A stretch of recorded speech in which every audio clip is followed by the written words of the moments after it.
اور مجھے آج یہ بڑا ایک جمعہ بھی ہے، ایک بڑا خوشائند دن ہے، کیونکہ آج ہم نے ابھی صبح ایک کانٹریکٹ سائن کیا قطر کے ساتھ،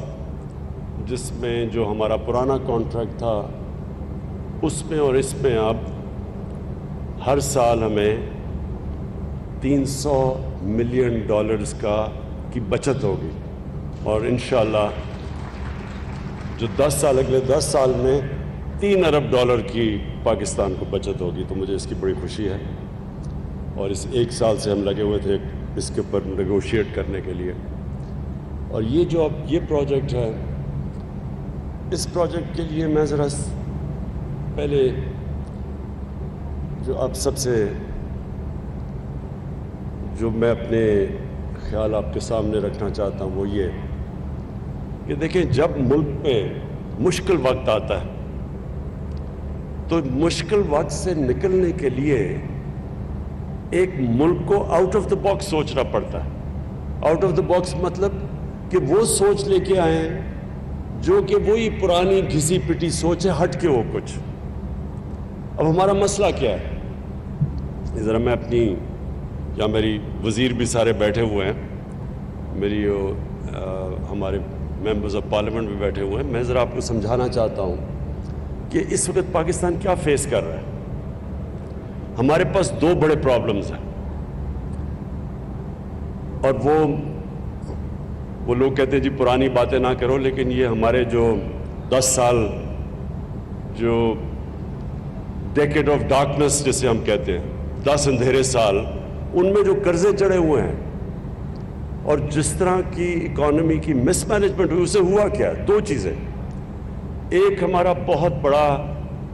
فسکل ڈیفیسٹ،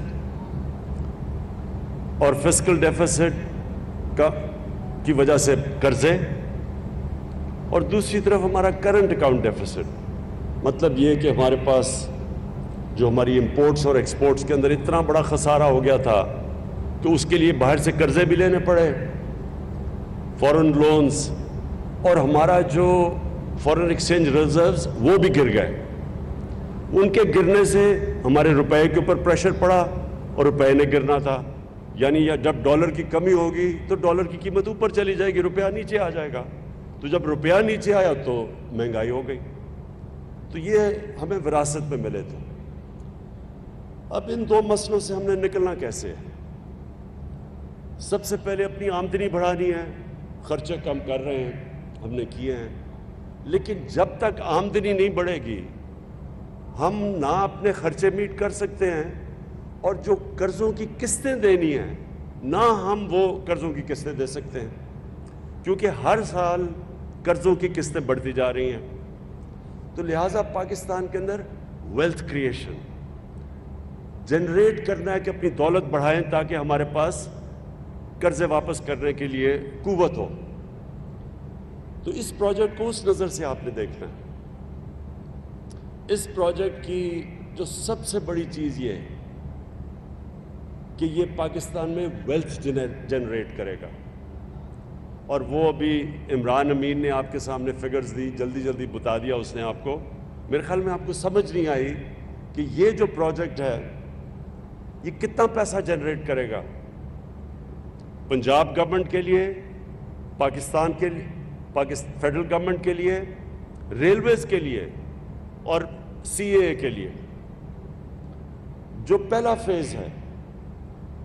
پہلے فیز کے اندر 1300 ارب روپیہ 1300 ارب روپیہ جنریٹ ہوگا پہلے فیز میں، جس میں جو فیڈرل گورنمنٹ کو ٹیکسز پہ ریونیو ملے گا وہ 250 ارب ہے۔ اور اس کا جو دوسرا امپیکٹ پڑے گا وہ بھی نہیں، آپ پہ رجسٹر ہی نہیں ہوا، کیونکہ یہ اس کو ڈی نوٹیفائی کیا جائے گا as an airport, Walton airport denotify ہو جائے گا۔ اس سے یہ ہوگا کہ یہ جو گلبرگ مین بولاوارڈ، فیروز پور روڈ، ادھر اس وقت ریسٹرکشن تھی، بلڈنگز کو اوپر جانے نہیں دیا جا رہا تھا، کیونکہ اس ایئرپورٹ کی وجہ سے وہ فلائی زون میں آ جاتا تھا۔ تو جب یہ ایئرپورٹ ڈی نوٹیفائی ہوگا تو یہ سارے علاقوں میں، اور یہ سینٹرز ہیں ہمارے، یہ کمرشل سینٹرز ہیں، مین بولاوارڈ، فیروز پور روڈ، سارا گلبرگ، یہ اکنامک ہب بن سکتا ہے کیونکہ یہ پھر اوپر جا سکیں گے۔ تو اس سے دو فائدے ہوں گے، ایک تو جو ہمارا اب جو لاہور ہے یہ جو پھیلتا جا رہا ہے، اس کو روکنے کے لیے تو ورٹیکل اوپر جانا پڑے گا، کیونکہ لاہور جب میں بڑا ہو رہا تھا تو لاہور تقریباً زمان پارک پہ ختم ہو جاتا، اس کے زمان پارک کی یہ سارا گلبرگ وغیرہ، یہ ہم ان کو دیہات سمجھتے تھے، کھیت کود تھے یہاں سارے۔ تو یہ اتنی تیزی سے پھیلا ہے کہ اس کے بہت وہ منفی اثرات آگے سامنے آ رہے ہیں۔ سب سے پہلے پانی کا، بہت بڑا پانی کا مسئلہ ہو گیا، وہ واٹر ٹیبل نیچے جا رہی ہے اور بھی تیزی سے نیچے جا رہی ہے۔ دوسرا، جو سارا لاہور کا سیوریج ہے وہ جا رہا ہے راوی کے اندر۔ جب راوی کا سیوریج کا مطلب کہ وہ سارا نیچے سندھ تک، اس سارے شہر کا سارا سیوریج نیچے جا رہا ہے، جو کہ پانی کو بھی خراب کرتا ہے۔ کئی لوگ تو دریا کا پانی پیتے ہیں نیچے، اور دوسرا واٹر ٹیبل بھی وہ بھی کنٹامنیٹ ہو رہی ہے۔ اور جو راوی ہے وہ جب سردیاں آتی ہیں تو وہ جب سکڑتا ہے تو وہ بالکل ایک سیوریج کا نالا بن جاتا ہے، تو وہ ایک ایشو۔ اور جتنا آپ کا شہر پھیلتا جاتا ہے اس کو آپ فیسلٹیز ہی نہیں دے سکتے،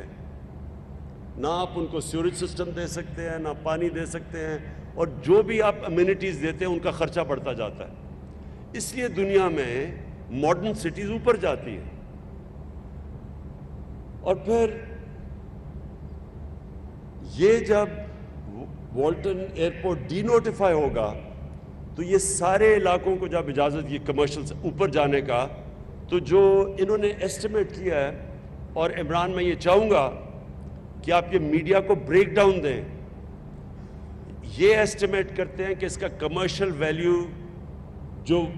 ہماری ویلتھ جنریٹ ہوگی وہ 6,000 ارب روپے ہو گئے، 6,000 ارب روپیہ۔ کیونکہ مجھے لگتا ہے یہ سامنے میرے خیال میں آپ لیٹ نائٹ سب نے کی ہوئی ہے، کیونکہ سوئے ہوئے ہیں آپ سب، کوئی تالیوں کی آواز نہیں آئی کہ 6,000 ارب روپیہ جنریٹ ہوگا یہاں۔ علیم خان، آپ کو تو خیر خاص پتہ چلنا چاہیے نا ان چیزوں کا، کیونکہ آپ تو ہیں اس بزنس میں۔ دیکھیں، اس کا جو آپ کاسٹ، ایک یہ جو ہم والٹن کا پروجیکٹ شروع کر رہے ہیں، دوسرا جو راوی سٹی ہے، یہ جو دو پروجیکٹس ہیں، یہ پنجاب کو، یہ پاکستان کو، یہ سارے پاکستان میں ویلتھ کریٹ کریں گے، ریونیو جنریٹ کریں گے۔ اور ویسے بھی یہ جو ایئرپورٹ کبھی شہر کے بیچ میں نہیں ہوتا، یہ بڑا 3-4 کریش ہوئے ہیں پچھلے چند سالوں کے اندر، جب ایئرپورٹ اور فلائنگ کلب شہر کے اندر نہیں ہوتا۔ ان کے لیے ہم نے ایک اور جگہ دے دی ہے، اور اس پہ انشاءاللہ بھی کنسٹرکشن شروع ہو جائے گی، تاکہ یہ آلٹرنیٹ شہر سے باہر چلا جائے، اور اس کو پھر ہم پوری طرح ایک کمرشل سینٹر بنائیں۔ ایک اور میں نے دیکھ رہا تھا کہ ہمارے کئی لوگ کہہ رہے جی کہ یہاں درخت کٹ جائیں گے، اور پتہ نہیں یہاں لاہور کے اندر ہم اور کانکریٹ یا پتہ نہیں کیا لگا دیں گے، کیونکہ میں وہ ادھر راوی پروجیکٹ میں بھی یہی لوگ کہتے گئے کہ جی یہاں بھی انوائرمنٹ کے لیے نہیں اچھا ہوگا، اور یہ بھی۔ پہلے تو میں سب کو یہ کلیئر کرنا چاہتا ہوں، پاکستان کی تاریخ کا جو سب سے بڑا انوائرمنٹلسٹ ہے وہ میں اپنے آپ کو سمجھتا ہوں۔ کسی نے آج تک پاکستان کی تاریخ میں سوچا نہیں تھا درخت لگانے کا، کسی نے نہیں سوچا، بلکہ سارے پاکستان کے بڑے بڑے جنگل ختم ہو گئے۔ ہم بچپن میں یہ چھانگا مانگا، چیچا وطنی، دیپال پور، یہ کندیاں کے جنگل میں، سارے بچپن میں ان جنگلوں میں ہم نے، وہاں ریسٹ ہاؤسز ہوتے تھے، گیا ہوا ہوں، بڑے بڑے جنگل تھے، سب ختم ہو گئے، جنگلوں کی زمینوں کے اوپر قبضے ہو گئے۔ تو پہلی دفعہ پاکستان کی تاریخ میں کسی نے سوچا تھا درخت لگانے کا، وہ ہم نے خیبر پختونخوا میں جو 1 ارب درخت لگائے تھے، جو انٹرنیشنلی اکنالجڈ ہیں۔ تو یہ سب سے پہلے مطمئن ہو جاؤ کہ کوئی درخت نہیں کٹ رہا یہاں، کوئی درخت نہیں کٹ رہا، اور اگر کوئی بھی درخت ہمیں ہٹانا پڑا تو ہمارے پاس اب اکوپمنٹ ہے، اس کو ریلوکیٹ کر دیں گے. لیکن جو اس کے بدلے جو ابھی انہوں نے آپ کو بتایا اربن فارسٹری، جو کہ ہم پورے یہاں درخت اگا رہے ہیں اور جو ساری ماڈرن ٹیکنالوجیز لے کے آ رہے ہیں، جو اب نئی درخت اگانے کی اربن فارسٹری کی ٹیکنالوجیز ہیں، وہ ساری یہاں یوز ہوں گی. جو یہ بلڈنگز بھی بنیں گی، یہ سب جو لیٹسٹ آج جو عمران امین نے جلدی میں اپنی پریزنٹیشن میں کہا، جو اب دنیا کے اندر جو نئی بلڈنگز بن رہی ہیں ساری، ان سب میں سسٹینیبل جو ان کی انرجی کنزرویشن، یہ سب نئی چیزیں جو آ گئی ہیں، انشاءاللہ وہ ادھر بھی کریں گے اور راوی سٹی میں بھی کریں گے، جو دونوں ہمارے بڑے پروجیکٹس ہیں. اور اس کا پھر ایک اور بہت بڑا جو فائدہ، جو ہمارا دوسرا مسئلہ ہے کرنٹ اکاؤنٹ کا، کہ جیسی ہماری اکانومی اوپر اٹھنے لگتی ہے، ہمارے پاس فورن ریزروز جو ہمارے ہیں وہ کم ہونے شروع ہو جاتے ہیں، روپے پہ پریشر پڑ جاتا ہے، کیونکہ امپورٹس بڑھ جاتی ہیں، اور جب امپورٹس بڑھتی ہیں تو پھر کرنٹ اکاؤنٹ یعنی ہمارے جو ڈالرز ملک میں جو آ رہے ہوتے ہیں وہ کم ہوتے ہیں، اور ملک سے باہر زیادہ ڈالرز جا رہے ہوتے ہیں. ہم نے ابھی تک پچھلے 5-6 مہینے میں بڑی دیر کے بعد پاکستان کا جو کرنٹ اکاؤنٹ ہے وہ سرپلس میں رہا ہے. سوائے پچھلے مہینے 6 مہینے ہمارا کرنٹ اکاؤنٹ سرپلس میں رہا ہے. تو جب ہمیں سب سے بڑا ڈیفیسٹ ملا تھا جب ہماری گورنمنٹ آئی تھی $20 ارب کے، تو یہ جو پروجیکٹ ہے اس کی وجہ سے ڈالرز آئیں گے پاکستان میں. میں بار بار لوگوں کو کہتا ہوں کہ ہمارا جو سب سے بڑا اثاثہ ہے وہ ہمارے اوورسیز پاکستانی ہیں، اور اوورسیز پاکستانی اب جب بھی کوئی ہاؤسنگ سوسائٹیز بنتی ہیں، علیم خان کو پتا ہوگا اس میں بہت بڑی انویسٹمنٹ اوورسیز پاکستانی کرتے ہیں، کیونکہ وہ بدقسمتی سے ہم نے ابھی تک وہ سسٹم نہیں بنایا کہ وہ ہمارے لیے انڈسٹری میں اور چیزوں میں انویسٹ کریں، وہ کرتے ہیں پراپرٹی میں صرف. تو یہ جو بڑا میگا پروجیکٹ ہے یہ راوی سٹی کا، اور یہ جو والٹن کا ہمارا پروجیکٹ ہے، اس کے اندر بہت زیادہ انٹرسٹ اوورسیز پاکستانی کا ہے. اور اس کا مطلب کہ باہر سے ہمارے پاس پیسہ آئے گا، اور جیسے جیسے ہمارا ملک اب اوپر جا رہا ہے، ہماری ٹیکسٹائل ایکسپورٹس بڑھتی جا رہی ہیں، ہماری اس وقت نئی فیکٹریاں بن رہی ہیں، تو جو مشین امپورٹ کرتے ہیں اس سے پریشر پڑ رہا ہے ہمارے فورن ایکسچینج ریزرو سے. اس لیے بھی یہ پروجیکٹ بڑا امپورٹنٹ ہے، کیونکہ اس کی وجہ سے ڈالرز آئیں گے اور ہمارا پھر جو ہمارے روپے پہ پریشر انشاءاللہ نہیں پڑے گا. میں جو عثمان بزدار نے ابھی باتیں کی اس میں صرف ایک اور چیز ٹچ کرنا چاہتا ہوں، جو ہم ایک نیا پاکستان پروجیکٹ ہے ہمارا گھروں کا، افورڈیبل ہاؤسنگ کا. پہلی دفعہ پاکستان کی تاریخ میں کوشش کی جا رہی ہے کہ تنخواہ دار طبقہ، مزدور طبقہ جن کے پاس پیسے نہیں ہیں، کیش نہیں ہے گھر بنانے کا، وہ ان کے لیے آج تک وہ بس خواب ہی دیکھتے رہتے تھے کہ ہمارے پاس بھی گھر ہو.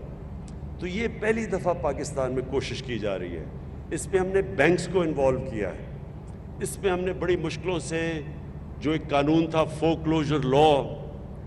وہ پتہ نہیں کتنی دیر سے پھنسا ہوا تھا، وہ قانون آج پاکستان میں فورکلوزر لا کا قانون آیا، اس لیے بینکس بھی اب اس میں آ چکے ہیں. اور ہم پوری کوشش کر رہے ہیں کہ آپ بینکس کو انکریج کریں، کیونکہ ان کو اب تک عادت نہیں تھی کہ چھوٹے لوگوں کو قرضے دینے کی. بینکوں کو کوئی عادت نہیں تھی. ہماری ایک اخوت جو این جی او ہے وہ تو دیتے قرضے بیچارے لوگوں کو، اور ہم نے ان کو بھی فنڈ کیا ہوا 5 ارب کہ وہ بھی جو لوگ بالکل ہی نچلا طبقہ ہے ان کی مدد کرتے ہیں قرضے دینے میں، مائکرو فائنانس میں. لیکن جو بینکس ہیں یہ پہلی دفعہ پاکستان میں مورگیج فائنینسنگ کے اندر آئے ہیں،